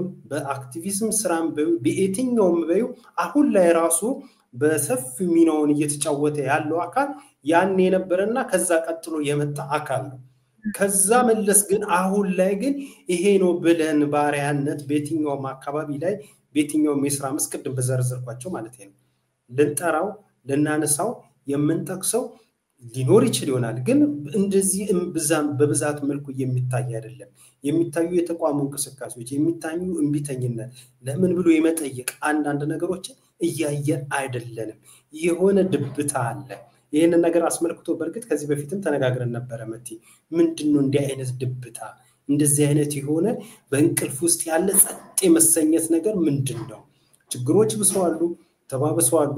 ኢኮኖሚያዊ፣ ማህበራዊ፣ ፖለቲካ ችግሮች በእጅጉ እያየሉ መጥተዋል። እነዚህ ነገሮች እንዳሉ ሆኖ ግን የታየ ድብታና ዝምታ አለ። ይሄ ነገር እንዴት ነው ባንቺ ግምገማና እይታ? እኔ ሁለት ነገር ናቸው ነው ብዬ የማስበው። አንደኛው መሪ ማጣት ነው። ጀግኖ በአደባባይ የሚወጣ መሪ ማጣት። ማህበረሰቡ ተቆጥቶ ራሱን እኮ የሚገላል እኮ ብዙ ሰው እኮ በዚህ በኮሪደር ልማት እኮ ብዙ ሰዎች ራሳቸው እንዳጠፉ ታውቃለህ። መቼም ራስን ከማጥፋት ሰልፍ መውጣት ይሻላል፣ ቢያንስ አይደለም ከዛ የሚመጣውን ማየት ይሻላል። ግን ሄደው የሚተነፍሱበት ወይም አብራቸው ሊቆም የሚችል ሰው አለመኖር፣ ብቸኝነት፣ ተስፋ መቁረጥ ውስጥ ከቷቸዋል። እና ጠንከራ ያለ መሪ ኑጣና ምንችለውን እናድርግ የሚል ማጣት። ሁለተኛው ደግሞ ህወሓት ወያኔ አሁንም እዚህ ድረስ ያሉት አሁንም እዛ ውስጥ ያሉት አብይ አህመድ ጨምሮ ሁሉም በካድሬነት የነበሩት አሁንም ካድሬዎች ሆነው እያገለገሉ ያሉት ያንን ማህበረሰብ የመስበር ስራ ላይ ከፍተኛ ስራ ተሰርቷል። የመስበር ስራ በስነ ልቦና የመስበር፣ በአደረጃጀት የመስበር፣ በእውቀት የመስበር፣ እውቀት እንዳይኖረው በሀገሩ ጉዳይ ላይ የኔ ጉዳይ ነው ብሎ እንዳያስብ፣ የሀገር ጉዳይ የጋራ ጉዳይ ነው የኔም ኃላፊነት ብሎ እንዳያስብ፣ በዛም በዚህ ብሎ ብቻ በሌብነት በምናምን ተቀላጥፎ ብቻ እንጀራ እንዲበላ የሚያደርግ ትውልድን በመቅረጽና ጤነኛ የሆኑትን ከላይ መምታት፣ የተማሩ ጥያቄ የሚጠይቁትን መምታት፣ ማክሸፍ፣ በእስር በማሰደድ በመሳሰሉት ነገር ማክሸፍ ማለት ነው። ይህ አደረጃጀት በዛን ጊዜ የነበረው ማህበረሰብ ማን ነው ብለህ ስታየው አንደኛ በዘርና በምናምን ምንም ወያኔ ያን ያህል እንኳን ቢሰራ በዘር አይደለም የወጣ ነው። ያ ሁሉ ማህበረሰብ ከየት እንደመጣ የምናውቀው ነገር የለም። እኔ ከኔ አብሬያቸው የወጣሁት ጓደኞቼ ዘራቸውን አላውቀውም፣ እነሱም አያውቁም፣ እኔም አላውቃቸውም። አንድ ላይ ሆነን የወጣ ነው።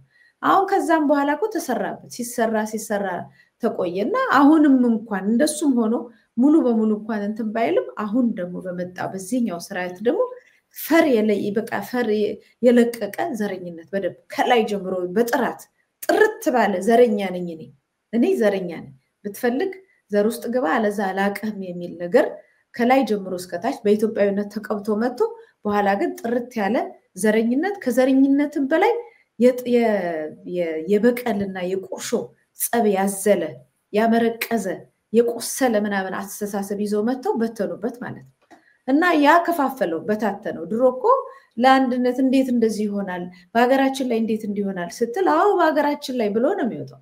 አሁን ማን ነው እንደዚህ ያደረገው? አንተ ምንድነው ዘር እንትን ነው አንተን ማንተን ምናምን ብሎ ሁሉም በየኮሪደር ውስጥ እንዲቀመጥ ያደርጋል። በአዲስ አበባን ህዝብ በዚህ ላይ አልጠረጠረውም። በእርግጥ ግን ምክንያቱም አስተዳደጋችን ከሁሉም ጋራ ስለሆነ ሁላችንም ዝም ብለን ስለሆነ የኖር ነው ይጎትተናል። በቃ እንሆን እንኳን ብለን እንጀራ ለማግኘት እንኳን የሄዱ ሰዎች ጓደኞቻቸው እዛ ጋር ያልመጡት አብሯቸው ያሉት ይጎትት እንትን ይላቸዋል፣ ህሊናቸውን እኮ ይመታቸዋል። ያው ችጋርም የራሱን የሆነ አስተዋጽኦ ስለሚያደርግ ማለት ነው።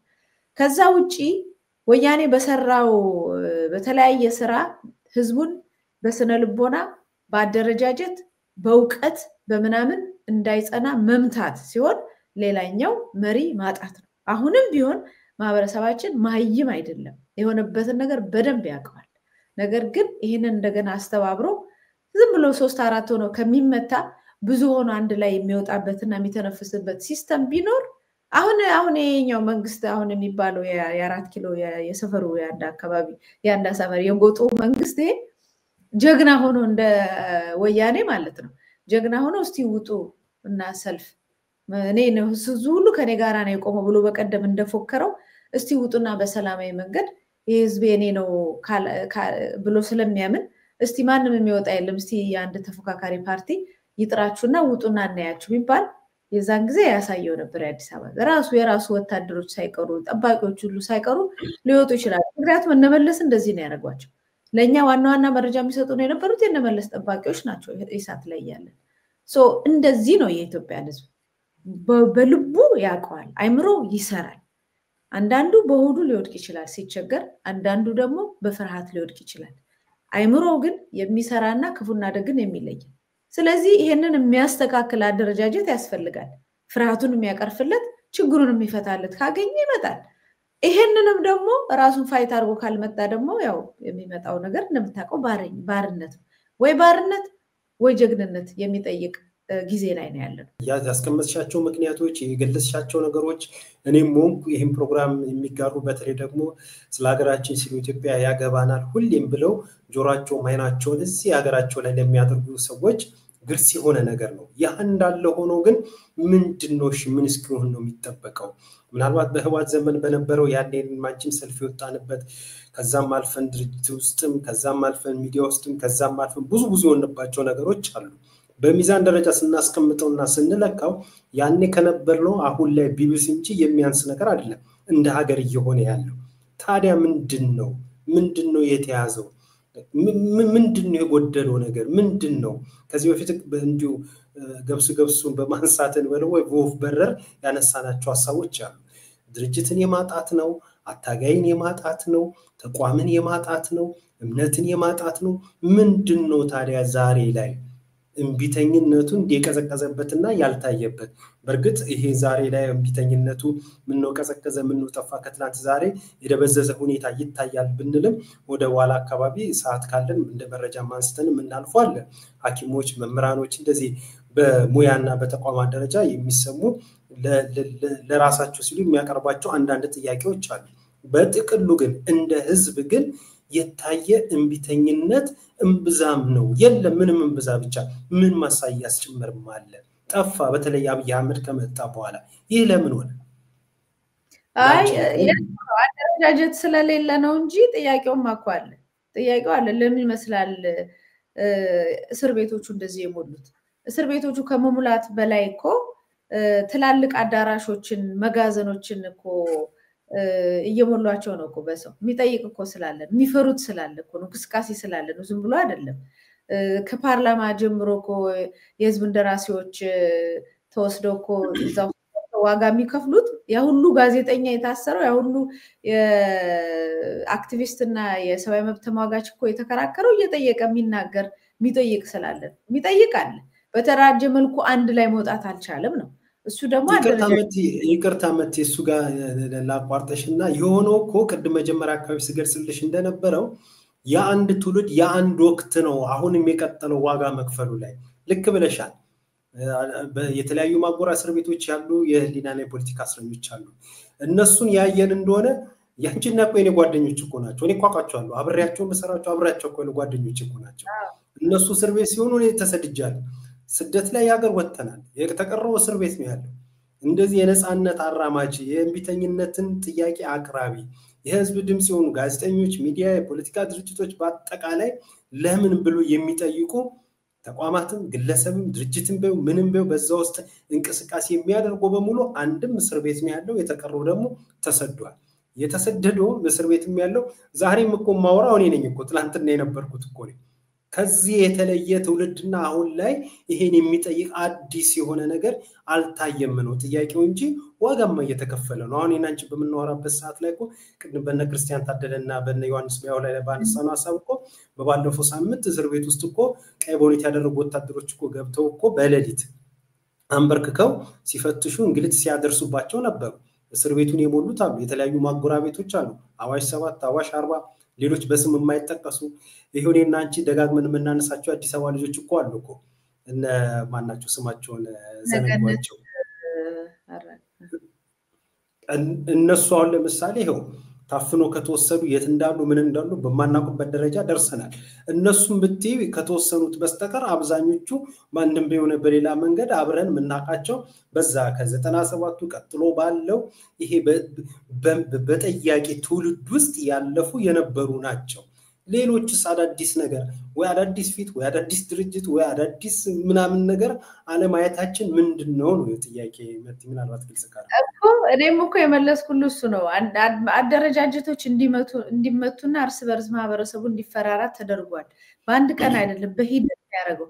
የምታስታውስ ከሆነ እኮ ከ97 በኋላ እኮ እየተመታ ነው የመጣው። እየተመታ እየተለቀመ እንዲከሽፍ እየተደረገ እየተሳቀቀ እንዲኖር እኮ ነው ይላል እኮ አንድ ለአምስት ማደረጃጀት በለው ቡና ጠጡ በለው ምን በሉ በለው እንደዚህ ታንቆ ነበር የቆየው እኮ። ግን እንደዛም ሆኖ ግን በተወሰኑ ደረጃ በየአካባቢው ጎንደር ኦሮሚያ ክልል አማራ ክልል ጉራጌ ክልሎች እንትን ይያሉ ነበር እንቅስቃሴ ነበር ትዝል እንደሆነ ፋኖ የቄሮ የዘርማ የምናምን የሚባሉ እንቅስቃሴዎች ነበሩ አሁን በርግጥ እነሱ ሙሉ በሙሉ የሉም ወይ ለሚለው ጥያቄ አሉ ነው አሁን ለምሳሌ ፋኖ ከተላንተናው እጅግ እልፍ በሆነ ቁጥር ነፍጥ ይዞ ጫካ ገብቷል ኦሮሚያ ክልል በነፍጥ የሚዋጋም አለ ሰልፍም አለ በዚህ አጋጣሚ በሰፊው ስለማይዘገብ ነው እንጂ በዩኒቨርሲቲዎች ውስጥ ኦሮሚያ ክልልም ሰልፎች አሉ አሁን ደግሞ መምህራኖች ጠየቁ አድማ አደረጉ ታሰሩ ተደበደቡ በመግለጫ ደረጃ በአድማ ደረጃ ብዙ ሰዎች ጠይቀዋል አሁን የቀረው አንድ ነገር ነው አሁን ደግሞ ወደ መምህራኑ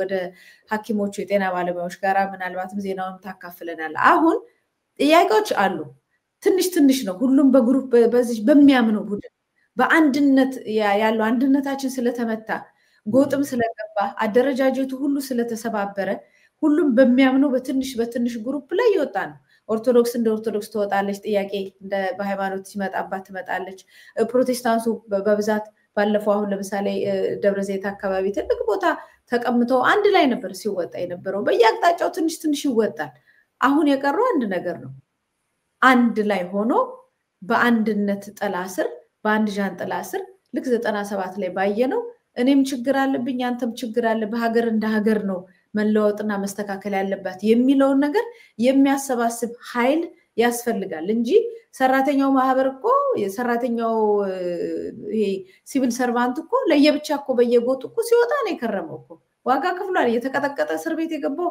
ብዙ ነው መምህራን ብለው ምን ብለው በየቦታው ነው ያለውና የማሰባሰብ ነገር እንጂ ጥያቄው አለ የሌለም ይመስለን ደግሞ ያ የሚያሰባስብ አደረጃጀት ስለሌለ ነው እንጂ የቆሰለና እጅግ የመረረው ማህበረሰብ ሳይኖር ቀርቶ አይደለም የሚል ጥያቄ ነው ምናልባት የሰሞኑንም የጤና ባለሙያዎችንም ዜና አሁን ስታመጣው እሱ በምን መልኩ ወደዚህ መምጣት ይችላል የሚለውንም ልነጋገርበት እንችላለን በጣም ጥሩ ሰዓታችንም እየሄደብን ስለሆነ ያው ከሰሞኑ በተደጋጋሚ ይሄው እንግዲህ የጤና ባለሙያዎች ሐኪሞች የሚያነሱት መሰረታዊ ጥያቄ አለ ይሄን ጥያቄ አስመልክቶ በተለያየ ወቅት እንግዲህ የሰጠነው ሽፋን አለ ያ እንዳለ ሆኖም አሁንም ጥያቄያቸው መልስ እስኪያገኝ ድረስ ለነሱ ድምጽ መሆናችን የሚቀጥለው ቀደም ሲል አንቺም እንዳነሳሽው በእንዲህ መልኩም ደግሞ የሚነሱ ጥያቄዎችን እናበረታታለን የመብት ጥያቄዎች እንደመሆናቸው መጠን እስኪ የተወሰነ ቪዲዮአቸውን እንየውና በዛ ላይ አጠር ያለ ማብራሪያ ሰጥተን የዛሬ መሰናዶአችንን እናበቃለን መቲ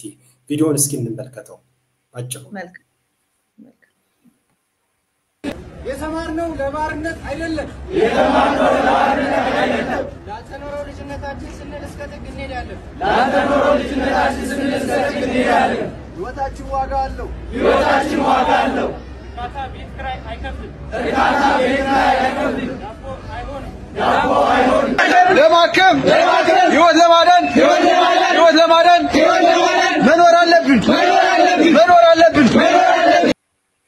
የሚያሳዝን ነው ሀብታም በሆነች ሀገር ወርቅ በመታወጣ ሀገር ብልጭልጭ ነገሮችን ከተማውን በመብራት በመታገጥ ሀገር ዛፍ ዘንባባ ዛፍ ሳይቀር ከውጪ ኢምፖርት የምታረግ ሀገር በጣም ብዙ ጥይት በለው ድሮን ብለው የምታመርት ሀገር ላይ የሰው ህይወት የሚያድኑ ሐኪሞች ስራቸውን ትተው ውጪ ላይ ብሶታቸውን ተርበናል ብለው ሲወጡ ስታይ በጣም የሚያሳዝን ነው እንደ ሀገር የትኛው አዘቅት ውስጥ እንደገባን የሚያሳይ ነው ሌላው ግን ቅድም ስለጠየቀኝ ነው ዝም ብዬ ገባሁት አሁን ይሄንን ከሌላው ለየት የሚያደርገው በህክምና ባለሙያዎች ማህበር በሐኪሞች ማህበር ስለሆነ አንድ ላይ ስለተባበሩ በደቡብ ብትለው በትግራይ ብትለው በኦሮሚያ ብትለው በአማራ ብትለው በሁሉም በኩል ነው አንድ ላይ የወጡት ማለት ነው አሁን የሚያደራጀው የሆነ ነገር ሲገኝ እንደዚህ ሲወጣ ታያል በየአቅጣጫው ጥያቄው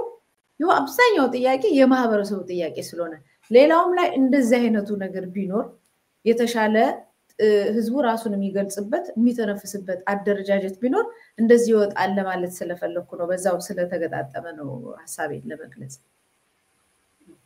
ጥሩ እጅግ አድርጌ አመሰግናለሁ ያው ደግሜ ቀደም ብዬ እንደገለጽኩት በዚህ በሐኪሞች ጥያቄ ዙሪያ ላይ ተደጋጋሚ ሆኑ ፕሮግራሞችን መሰናዶችን ስንሰራ ነው አንቺን በመናለሽ መቲ እንዲሁም በነጋሪ ቲቪ እንዲሁም በሂሳንም በሳተላይት ቴሌቪዥን በሚሰራጭ ፕሮግራም ላይ ሰፊ ሽፋን ሰጥተን አቀርበናል ይሄውንም እንግዲህ ድምጻቸው እንዲሰማ አድርገናል መልስም እንዲያገኙ ጭምር ሁሉ ኮዲውን እንጠይቃለን። የሐኪሞች ምላሽ ያሻቸዋል። የጠየቁት መሰረታዊ ጥያቄ ነው። ለዚህ ጥያቄያቸው እንግዲህ ምላሽ በአስቸኳይ ገዢ ነኝ የሚለው አገዛዝ ስርዓት ኮዲውን እንዲሰጥ እንጠይቃለን። አለበለዚያ ያስቀመጡት የጊዜ ገደብ አለ። ያ ጊዜ ገደብ ሲያበቃ የሚጠሩት የስራ አድማና ሌሎች እርምጃዎች ጭምርም እንዳሉ ነው ያሳወቁ ያሉት ከዛ በፊት። ምክንያቱም የነሱ ስራ ማቆም በሰው ላይ የሚያደርሰው ከባድ የሆነ ተጽዕኖ አለ። ዝም ብሎ ስራ ማቆም አይደለም፣ ህክምና ነው። በመኖርና በመሞት መካከል ያለ አንድ ታካሚን የማዳንና ያለማዳን ከእግዚአብሔር ከፈጣሪ ቀጥሎ እጅ ያለው በእነሱ ላይ ነው። እንግዲህ ይህንን ስራ እናቆማለን ነው ጥያቄው እየሆነ ያለውና መንግስት እንጂ ዝም ብሎ ከሚያድበሰበስ አስቸኳይ የሆነ ፈጣን የሆነ ተገቢውን ምላሽ እንዲሰጣቸው እንጠይቃለን። በእርግጥ አሁን ላይ ያለው አገዛዝ ስርዓት ለእንዲህ ሳይሆን ለሚዋጋበት ህዝብን ለሚጨቁንበት ነገር ነው ትኩረት የሚሰጠው ሀብትንም የሚያፈሰው ለእንዲህ ላለው ነገር ጆሮ ዳባ ልበስ ብሏል። ጥያቄያቸው እጅግ የዘገየ ነው ማለት ከአንድ ወር በላይ ይሆናል እንደዚህ አይነት ጥያቄዎች ይጠይቃሉት። እስካሁን ግን ምንም የሰጡት የተሰጠ ምላሽ የላቸው። ስለዚህ ምላሽ እንዲያገኙ ከወዲሁ እንጠይቃለን። እንዲሁም አጠቃላይ ሀሳብ ካለሽ እሱን ግለጭና የዛሬ መሰናዷችንን እናብቃመት። መልካም ያው ማህበረሰቡ አብሯቸው ሊቆም ይገባል። ተገልጋይ ስለሆነ በእጃቸው ስለሚገለገል የነሱ አካልም ስለሆነ ማህበረሰቡ እናት አባት ልጅ ቤተሰብ ተገልጋይ አገልጋይ ሁሉም የጋራ የማህበረሰብ አንድ አካል ስለሆነ አብሯቸው ሊቆም ይገባልና በሰፊው ህዝቡ አብሮ እየቆመ ነው። ደስ ያለኝ ነገር ይገባቸዋል። እንዴት እኛን የሚያክም ሐኪም ራበኝ ብሎ እንዴት ይወጣል ብሎ ብዙ ጥያቄዎች እየወጡ ነው። እንደውም የስነ ባለሙያዎችም ምሁራንም አክቲቪስቶችም በሰፊው ይዘውታል ጉዳዩን። ምክንያቱም ይሄ የሀገር ውድቀት ስለሆነ ማለት ነውና ከዚህ ጋር በተያያዘ አንድ እንደዚህ ሶሻል ሚዲያ ላይ ቲክቶክ ላይ የሚያወጡት አንዳንድ ነገሮች አሉ። አንዱን ባቀርበው ደስ ይለኛል። መልካም እኔም ዶክተር ነኝ። ያን ሁሉ አመታት አንገቱን ቆልምሞ ሌት ቀኑን ሰውቶ እድሜውን ገብሮ መጽሐፍ ስራ አንግቶ ስንቱን ካልጋ ላይ አክሞ አስነስቶ ክቡር ያለው ዶክተር እንዴት እናያለን የሚበላው አጥቶ? ይሰማል ወይ መንግስት? ይሰማል ወይ ህዝቤ? ከደም ጋር አድሮ ከታመመ ውሎ የምታመጥ እናት ከምጧ ገላግሎ ስንቱን ከስቃይ ላይ ከአምላክ ጋር ፈውሶ ስንቱን ያዳነው ሰው ትንሽ አረፍ ሊል ቤቱ ተመልሶ ለእንጀራ ጎሎት ለቤት ኪራይ ጎሎት እንዴት ይታመማል? እውነት ለመናገር አልገባንም እንጂ እንደ ሀገር ያማል። አቦ ሁሉም ይቀር ለራሴ እኖራለሁ፣ እኔም ህይወት አለኝ ለቤቴ ሆናለሁ፣ ከዛሬ ጀምሮ ነጋዴ ሆናለሁ፣ ቲክቶከር ሆናለሁ ብሎ ያቆመለት የሀገሬ ዶክተር ምንድነው ምን ሆነው? እውነት ለመናገር በነገራችን ላይ እውነተኛ ታሪክ ይኸው ልንገራችሁ። ዶክተር ጓደኛዬ ስንት የተለፋበት ስንት የጠበቅንበት እንባ ያፈሰሰ የተናነቀው ከሙያው ርቋል መኖር ሲከብድበት። ኋላ ይቆጨናል ችላ ያልንበት ለት የኋላ አድጌ ተምሬ ዶክተር ሆናለሁ ሚል ልጅ አጣንለት። ስለዚህ እላለሁ እናቴን አክሞ አባቴን አክሞ ወንድሜን አክሞ እህቴን አክሞ ሰው አድርጎ ያቆመኝ ሚስቴንም አዋልዶ ልጄን የሸለመኝ ቆስሏል አድፏል ሳይል መድኃኒት የሆነኝ የዶክተር ጥያቄ እስኪመለስ ድረስ ሙያዬ ባይሆንም ጥያቄው የሚገባኝ በቃ እኔም ዶክተር ነኝ። ይሰማል ወይ መንግስት? በነገራችን ላይ ይሄ ጥያቄ ፍትሃዊ ጥያቄ ነው። ባለስልጣንም ሆነን ተራውም ህዝብ ሆነን ሁላችንም እንታመማለን። ልጆቻችን የሚወለዱት በሆስፒታል ነው፣ በዶክተሮች እጅ ነው፣ በነርሶች እጅ ነው። ደስ ብሎት የሚያክም ሐኪም ነርስ ለመድኃናችን ዋስትና። በዛ ላይ እስከ መቼ ድረስ ነው ባለሙያዎቻችንን ወደ ውጭ ሀገር እየሰደድን የምንቀጥለው? በቃል ማለት አለብን እኮ ዶክተሮች የኛው ናቸው የናንተው ናቸው። ስለዚህ ይሄ ቀን ጥያቄ ነው። ጥያቄያቸው ይመለስ፣ የሁላችንም ጥያቄ ነው። ጥያቄው እስኪመለስ ሙያዬ ባይሆንም በቃ እኔም ዶክተር ነኝ። ይሄ ነው እንግዲህ ከዚህ በላይ ምንም ሊባል አይችልም። ይሄ ስፒሪቱ መንፈሱ ተነቃቃ። ለሌላ ሰው መቆም ይመለከተኛል ማለት ጉዳዩ የኔም ነው ማለት የሀገርም ነው ማለት በአንድ አቅጣጫ እንዲመነቃቃት ሲጀመር የዛን ጊዜ ነው ለውጥ የሚመጣው። መልካም አይኔ ምንም ማክለው የለም። በሱ ሐሳብ ነው ማጠቃለው ማለት እኔም ከምለው በላይ በደንብ አድርጎ እሱ ያው ኪናዊ ሆነ በደንብ እጅግ አድርጎ ስለገለጸው በሱ መልእክት ነው እኔም የሐኪሞችን ጥያቄ አስመልክቶ ሐሳቤን የማጠቃልለው። አድማጭ ተመልካቾቻችን ዛሬ እንግዲህ የአዲስ አበባ ወጣትና እምቢተኝነት ትላንትናና ዛሬ በተሰኘ ርዕሰ ጉዳይ ከጋዜጠኛ መታሰቢያ ቀጸላ ጋር አብረን በጋራ ቆይታ ያደረግንበት ርዕሰ ጉዳይ ነን። አሁንም ደግሜ ጋዜጠኛ መታሰቢያ ቀጸላ ከኔ ጋር አብረሽ ስለነበርሽ በዚህ ርዕሰ ጉዳይ እጅግ አድርጌ አመሰግናለሁ። ክብረት ይስጥልኝ። አድማጭ ተመልካቾቻችን እንግዲህ በሌላ መሰናዶ ዳግም እስክንገናኝ ድረስ ሰላም ቆዩ።